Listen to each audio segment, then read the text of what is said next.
میں آپ کو ایک ایسا درود بتاتی ہوں جو انسان زندگی میں ایک دفعہ پڑھ لے گا اس پر دوزخ کی آگ حرام ہو جائے گی۔ ایک دفعہ حضور صلی اللہ علیہ وآلہ وسلم مسجد نبوی میں تشریف فرما رہے تھے۔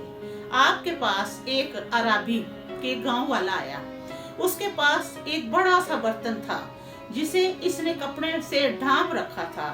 اس عربی نے کہ اس گاؤں والے نے وہ برتن آپ کی خدمت اقدس میں پیش کیا۔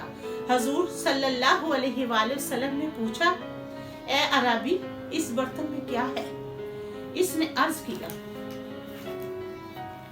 یا رسول اللہ صلی اللہ علیہ وآلہ وسلم، 3 دن سے اس مچھلی کو میں پکا رہا ہوں مگر یہ بالکل پک نہیں رہی، اس پر آگ کا کچھ اثر نہیں ہوتا۔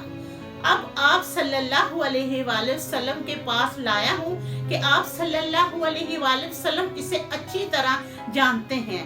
حضور صلی اللہ علیہ وآلہ وسلم نے مچھلی سے دریافت کیا۔ مچھلی کو اللہ تعالیٰ نے زبان لگا دی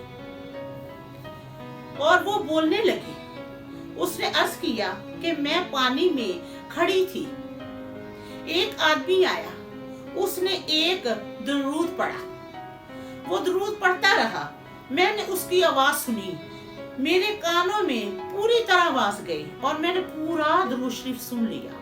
حضور صلی اللہ علیہ وآلہ وسلم نے فرمایا، اے مچھلی، وہ درود پڑھ کر سنا۔